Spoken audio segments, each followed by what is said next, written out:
Welcome to the Let Go and Be Free podcast, a podcast for those who grew up in an alcoholic or dysfunctional family. I'm your host, Ron Vitale, author of the Let Go and Be Free 100 Daily Reflections for Adult Children of Alcoholics series. If you'd like to learn more, feel free to visit letgoandbefree.com. And with that, let's get on with the show. And welcome to this week's episode of the podcast. Wanted to thank you again for coming along. If you are one of the listeners that have been with us, we are close to the 1 year mark. I want to just thank you for taking time out of your day to listen to this podcast. I appreciate that. I'd like to see this podcast grow, and I'd like to see others who are in need of help to be able to listen to it. So I would appreciate if you could share this podcast with other like-minded friends, family members, to kind of get the word out about this podcast. And also, if you haven't, please like or leave a review on one of the podcast places that you listen. If it's iTunes, if you listen on Spotify, Google, Amazon, just put things up on YouTube, like and subscribe on YouTube, etc. I appreciate that. Thank you. And for that, this week's episode, we are going to focus on the 12th step. For those of you who are new to the podcast, you're coming in at the end of a cycle. We have gone through, over the last several months, the 12 steps of adult children of alcoholics and the World Service Organization. If you have no idea what that means, please visit their website at adultchildren.org. And then under the literature menu tab, there is a item called steps, and you can read through the 12 steps. They're very similar to the 12 steps of Alcoholics Anonymous. So that should help give you an idea of what they're about. And again, if you have no clue what we're talking about in this episode, I'd recommend that you go back to the episode, which is the first step. Take a look and listen to that. I believe that was episode 39. So we've come to step 12. I'm going to read it twice, as I normally do. Kind of helps me center my mind of what I want to talk about, and also kind of reflect just in general on all the steps and the journey that we've been on. So first, let me start off. I'll read out step 12. Having had a spiritual awakening as a result of these steps, we tried to carry this message to others who still suffer and to practice these principles in all our affairs. So I'll read it again. Step 12. Having had a spiritual awakening as the result of these steps, we tried to carry this message to others who still suffer and to practice these principles in all our affairs. So with that being said, there's a lot to unpack in that. Those of you who have been on the journey with me, been listening through these podcasts, you might, some of you might have your shoulders get a little cringy when you see the word spiritual, about spiritual awakening. Again, I like to keep an open mind, and that if you do not believe in God, that does not mean you can't take something good from these 12 steps. I've said it a couple times, and I'll say it again in this podcast episode for those who are new. When we're talking about the steps, it's really important that you take what's important from it from you. Let me say that again. That's really important for me to get that across, is that the steps themselves, the principles, the underlying framework, they're a toolkit for you to be able to use to help you learn how to deal with emotions, with what healthy behavior is, how to model that healthy behavior, and to learn from, experience, rather than you may have grown up in an environment that was dysfunctional with lots of unhealthy behavior. And you may have had parents that did not know how to handle their own emotions. Someone or both struggled with some type of an addiction. There may have been physical violence. There's all kinds of problems, that I've talked to over the years with, people who are on this journey. And is not to judge yourself of like you're better or worse or you're anything. You are who you are. And the question is, what are you going to do with that? How are you going to move forward? Are you just going to throw in the towel and say, I give up? Woe is me, I was born in a horrible family and I have no opportunities. I mean, if you see the world that way, then of course your outcome is going to be that way. But if you dare to look at it from a different perspective, and if you're willing to get help, willing to talk to others, willing to try different things to be able to help yourself, there is a path, to thriving in life, to have a healthy, life, to have a life in which you would be able to move forward in a way that's going to be not only filled with love for yourself, but for those around you, instead of, the environment that you grew up, as a child. So with this step, the one thing I want to get out of the way right at the beginning is that, carry this message to others who still suffer. I want to kind of point that out. One of the things that I was always against in my Catholic upbringing, and still till today, this rankles me, is any group, and I'm thinking of like missionaries that go to another part of the world to quote unquote save people. I just don't believe in that. I don't believe that you force your beliefs onto somebody else. Go to another, let's say poorer country in the world and they need food, so you give them food, but there's strings attached, and I'm not saying all missionaries do this, but from the studies that I've done over the years of being in Catholic school for, third grade up through college, there was a lot of bad things that, Catholics over the centuries have done. And I'm thinking of the Crusades, in my mind there's a lot of things that, in the name of man you do, or people did, not necessarily, in the name of God or in the goodness to help others. And again, not saying that's everyone, but that's in today's age and where I'm coming from. When I see the words, carry this message to others who still suffer, I would add, if they're willing to hear it. This is not for us to go around and to, force ourselves onto others. I believe this, now you should believe this, or I found this way that helped me, it will help you too. It may not help somebody else. The power in the steps is that the choice is up to you. You need to find within you whether this is going to work or not. You may take a little bit from the steps. You might learn from your therapist. You might learn from another, option that maybe we haven't even discussed here. Maybe it's yoga. Maybe it's meditation. It could be any number of things. And I share that because I look back and I remember my own environment, and there were situations where, I felt trapped. There were influences and happenings taking place that I was trapped in and I could not get out of, and I did not have the liberty to be able to say, this is not healthy for me. I don't want to be here, so I'm going to go. I did not have that luxury to be able to say that because I had nowhere to go. And as a kid, when you're dependent on your parents, you what are you going to do? You kind of go through the best you can, and you don't even know what's up or what's down, what's left, what's right. So to try to force this onto someone else, these steps, I think is disingenuous. I think, rather if somebody says, hey, I've noticed a change in you, what's going on? Are you, if you're going to therapy, this, I can see, again, sharing your journey and talking about it, but it's not to impose or to force on somebody else, especially if, often if there is a parent that's still suffering from addiction, many people are like, well, just go to the 12 steps, just do it, make that happen. You can go fix yourself. You could save your family. You can fix everything that you've done wrong. It's not that easy. The person who is going through a difficult time has to make the choice themselves. You can't make it for them. You can't control them. You can't manipulate them. You can't trick them.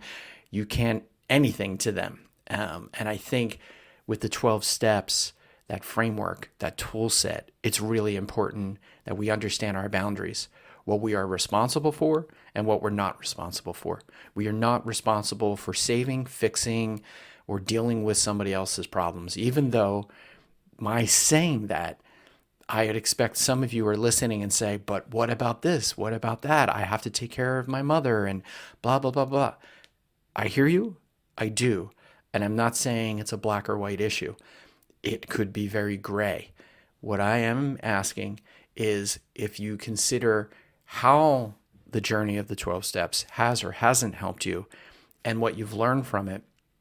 And if somebody else is willing to listen, you could talk about it. It's not trying to convert someone or to save someone. It's to basically say, these skills that I learned from these steps really helped me. Maybe they'll help you too. Maybe they won't. But why don't you check them out and see if somebody's open to that, they're open to that. If they're not, you back off and say, totally get it. You live your life the way you want to live yours, and I'll live my life the way I want to live mine. Onward and upward, building that boundary. And I think when it comes to, our family members, if there is someone that is struggling with addiction, it might be really easy just to say, well, these steps worked for me. Why won't they work for you? Why don't you do these? Or someone may be working on these 12 steps and still falling, still having issues with addiction. It's not a one and done thing. It's not something that you can carry that load for someone. And what might be easy for you could be nearly impossible for someone else. And I think that's important to look at this. When I think of these steps, there's obviously the 12 of them. There might be one that's harder for you than another. And for somebody else, that other step, which is hard for you, could be really easy for them. Each person is individual, unique, and different. And I think the power behind this is for us to do the self-reflection on being honest with ourselves and saying, this is where I need to work on myself. These are my quirks. These are my, go-to unhealthy behavior patterns when stress or conflict arises, and then filter them through the steps so that you can understand and quickly course correct, and go, in step 4, I'm kind of asked to do that searching inward, that reflection inward, admitting that I've done something, which is not good for somebody else. How can I learn from that? How can I do something different? Whereas at the 12th step, if we've had this spiritual awakening, and even if you don't want to use the word spiritual, it could just be whatever, psychological awakening, emotional awakening, that you realize that how you thought you were trapped is not true. You may have thought there was a by response, meaning you could do the left path or the right path. You didn't see that maybe there was a third path in front of you, or whatever, a fourth path behind you. There's different dimensions once you go through the 12 steps, meaning there's different options. Options become available, doors become open because you couldn't see them before. You may have thought you were trapped in a walled room, and then you're like, oh, there's a window that I could climb out and it's safe for me to do that, or there's a door that I can just walk through and go another way.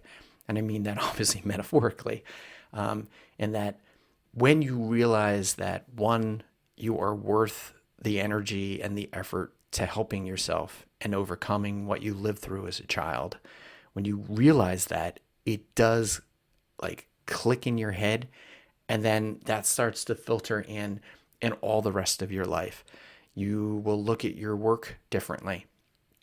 You will say to yourself questions such as, why do I always say yes to this? Or why am I always resistant to this one thing? Or why do I worry all the time about X, Y, Z? And then you can, filter that through and realize there may have been very foundational experiences that you lived through as a child that are basically being dredged up when you go through certain behaviors in the present. Meaning, let's say a spouse loses their job, and your first reaction, that behavior, is to freak out, to get defensive and get into worry mode. And oh my God, it's the end of the world. What are we going to do? Oh, and then maybe you just, catastrophize. You're thinking the worst is going to happen. You're sleeping out on the street and you've lost everything. And that may not be anywhere near true. But because you may have had experiences when you were young and you're remembering those fears, it can quickly come into the present. With the 12 steps, when those circumstances come up when you go through life and you hit these patches, rough patches of difficult times, loss of a job, there's a death in the family, there's, a disability, a sickness, money problems, whatever it is. How you handle those problems will be different if you're working the 12 steps, because you will have time to process those emotions, to think through, and then to be able to say, this is how I'm going to act differently. I'm not going to react, I'm going to act. That's a really healthy thing, to be able to go through that process instead of just automatically going to your go-to response, to give yourself the time to think through, to process, and then to make a healthy decision rather than a coping mechanism, or something that is unhealthy. I was reading an article yesterday, and it was about the after effects of the pandemic and teen girls, and saying there's like 42%, in the U.S. of teen girls that are struggling, with mental, either depression, anguish, anxiety, eating disorders, suicidal thoughts, etc. So there's a good portion of the teen population that's struggling right now, in America. And the one of the options for parents who have a teen that is struggling is that if the teen can put into words the feelings that she's going through at that time, if she can vocalize and say, I'm a mix of angry and fearful and worried and scared all at the same time, by just labeling those emotions, even if she has no idea how to deal with them or, process them any other way. The power that's behind the word matching with the feeling creates this opportunity to help calm things down, in the sense of, you name something allows you to admit something, which allows you then to have the opportunity to process it and to overcome a problem. Whereas I think those of us that grew up in, at a dysfunctional family, we have many experiences that something happened. Again, I'll just, because it's an easy one. Somebody loses their job in the family, and then let's say, your father lost, his job. Your mother is upset because she's worried about how the bill's going to be paid and will he be able to get another job. But instead of the family, expressing those fears, it comes out in other ways. Maybe your father starts gambling or drinking, or he withdraws, is depressed, doesn't think he's good enough to get another job, isn't trying to find another job, etc. There are unhealthy coping mechanisms, and then there are healthy mechanisms, healthy behaviors that will help you thrive. If in this article that I was reading, if a teen is upset, instead of lashing out on social media at a friend, does she talk to somebody about how she's feeling? Does she, start smoking or getting high to alleviate, the feelings that she's going through? And you can see that at a young age, those decisions to either medicate or to alleviate the feelings of pain, confusion, fear,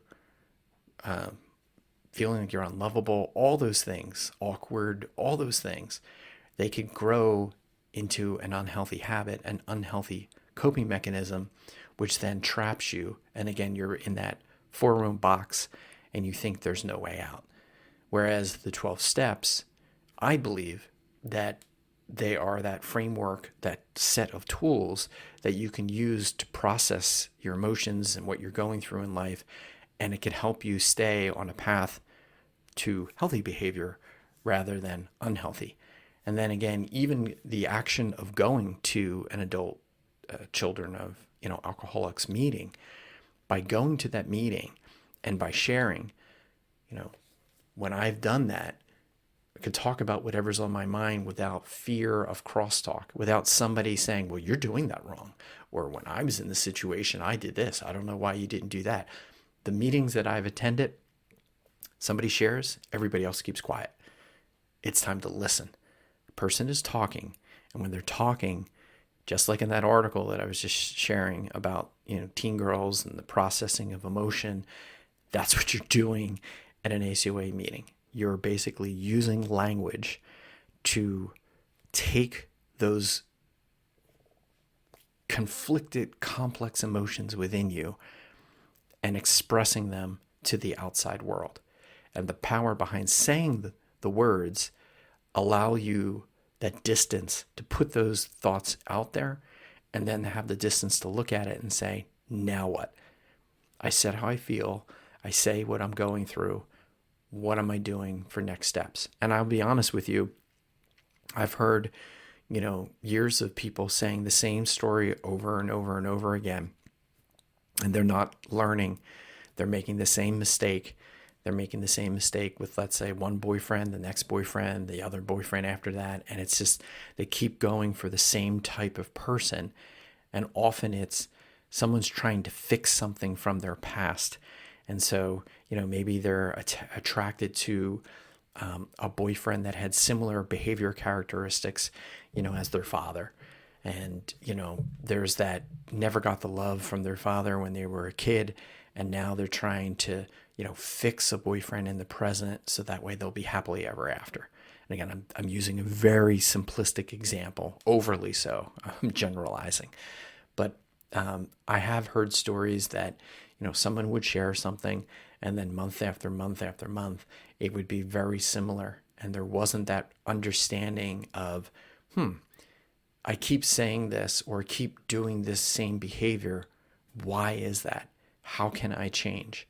And if you're not willing to take that step back and to kind of look at yourself objectively, then these 12 steps are really not going to be of help to you, because what's going to happen is you'll go through them like you're going through, catechism class, when you, for those of us who grew up in, in a Catholic school system, you basically, you have to memorize things and prayers and the commandments and beatitudes and all those things.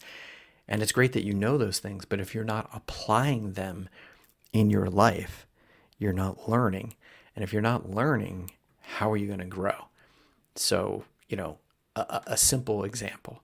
When I was younger, I went from, I would find a girl to date. I'd fall madly in love with her, and I think we were going to get married, and I was going to live happily ever after. And when problems came up in the relationship, I noticed that they were the same type of problems.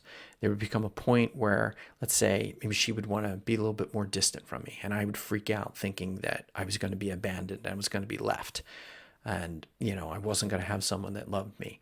And so I would chase after. And then the more that I would do that, the more that the girl would want to go away, because it's like, give me some space. And, relationship after relationship when I was young, they just fell apart because I had no clue what I was doing. I was a mess.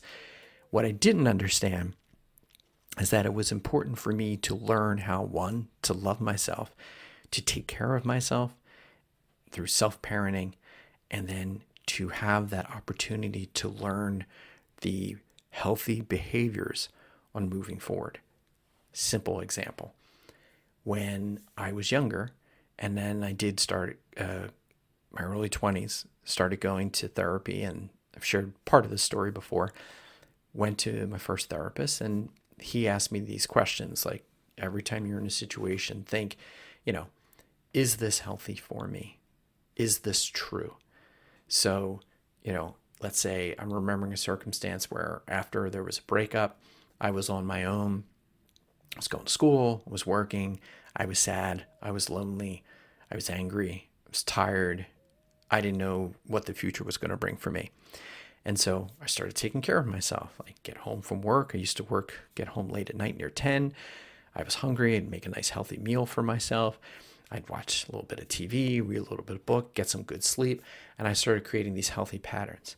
And then started meeting some other friends, started hanging out with friends, Started to then build the boundaries. Do I want to stay in this week and do my own thing, tonight, or do I want to go with friends? And ask myself those questions. Is this healthy for me? Is this true, whatever the circumstance is?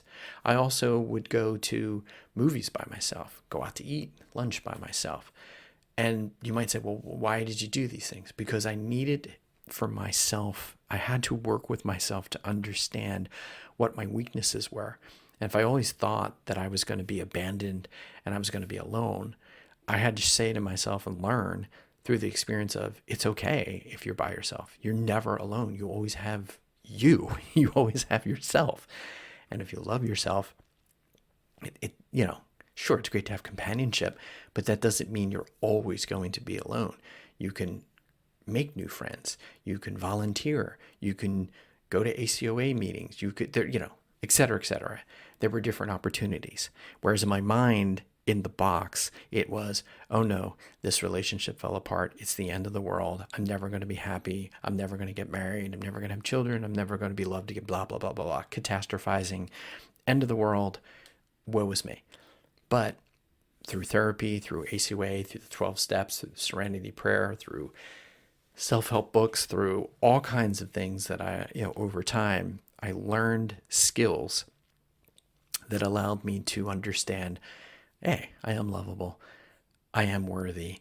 I am going to change unhealthy behaviors. I am going to walk a different path. It took a little while, but that's the path that I chose. So when I look at 12 steps, the 12th step, and sharing that message to others, and practice the principles in all our affairs. The practice, I think, is really important. It's like you put your money where your mouth is. That's what my family used to say, and growing up. Like, it's through your example. It's not like you tell somebody what these steps are. You kind of show through your behavior, how you treat people. So, for example, if you hurt somebody because you did something to them, maybe you had a fight and you said something you regret or whatever, you go through the 12 steps, you realize you need to make an amend, and you make a sincere amend. You talk to that person, you share with that person, like, hey, look, I made a mistake and, I want to make it up to you. Here's what I'm going to do. Moving forward, when we get into an argument like this, I'm going to blah, blah, blah, blah, blah. And you talk it out and see if that person's willing to accept your forgiveness. So when it comes to this 12th step, I think it's really important that it's kind of show rather than tell the behaviors that we've learned. People are going to notice that you're doing things differently. They're going to notice at your work. They're definitely going to notice within your family, and I'm not saying that you be callous to others, but you may have gone from having no boundaries to now you need to have a little bit of a stronger boundary. And that might take a little while to kind of work out. So you might say no more often in the beginning as you try to figure out what you want to do. Maybe you don't want to go to this family function. You say no, thank you. You don't need to give an excuse. You just say, I have some other plans. No, thank you. And then you take care of yourself and do your own thing. That might seem weird or impossible, depending on your circumstance, but it is possible. Of course, there are consequences to our actions. Taking an extreme example, if your family wants you to come home for Christmas and you say, no, thank you, they might be very upset, not talk to you for a little while, and there might be, a conversation in your future they need to kind of talk through. That's a whole other thing. And then the question is, where is that emotional boundary? Are you comfortable that somebody might be angry at you, upset at you? Or do you fall into a people-pleasing pattern that instead of having anyone upset at you, you would rather just say yes, yes, yes all the time? So as you're going through step 12, sharing that message is also through your actions. So people can see how you're responding to problems in life, problems at work, problems within the family, and then how you are actually practicing, the 12-step principles in everything that you do. That means when you're by yourself and you come up with a problem, how do you handle that? Do you automatically start worrying? Do you automatically, fly off the handle? Like whatever your, behavior coping mechanism was, and if it was unhealthy, filter it through the 12 steps and see if there's another path, another way. Again, it could be a combination of working the 12 steps, journal writing, therapy, yoga, meditation, ACOA meetings, etc. There's a bunch of different paths. It doesn't necessarily mean there's one path. It doesn't necessarily mean there's only one tool. It means you might take several different tools, and it might take several different years to really start seeing some change on this journey. And when I say that, I remember when I first heard that, and I did feel demoralized. I was like, oh God, I want things to be better now. And what I guess I didn't understand is like things do get better fairly quickly within the first like couple weeks of going to ACOA meetings, because you're opening your mind up to different, opportunities. You're meeting new people if you go to the meetings. If you're reading through the books, the steps, the literature, and then do journal writing, you're taking the time to process your feelings. So it could be a little bumpy in the beginning as you try to get your way, because you're trying to figure out what's working, what's not working, but again, that's like saying you're I don't know, learning another language. You don't typically learn that in a couple days. It takes time. It could take years. It takes time to study. That's not a bad thing. That's actually a good thing, meaning it's a lifelong journey. It's not you do this thing once and then you're whatever, perfect forever. That's not who we are as people. We make mistakes every day. The question is, what are you going to do about those mistakes? How are you going to act after you've made a mistake? And the 12 steps give you that guidance to help you get on your way of healthy behaviors, accepting that you made a mistake, you fell down, you get back up. What are you going to do? Give up? Change? Move on? The choice is yours. And there's not necessarily one right answer, So when it comes to the 12th step, you might look at this and say, oh, well, this is an easy one. It could be a little bit more complicated when you look at it from a different perspective, because practicing the principles in all your affairs means you're not like some people do. You go to church once on a Sunday, and then as soon as you leave the church, you forget everything that you ever were religious about. And then, you just act whatever through the course of the week. The 12 steps is basically saying, what you learn here, apply this to everything you do in life.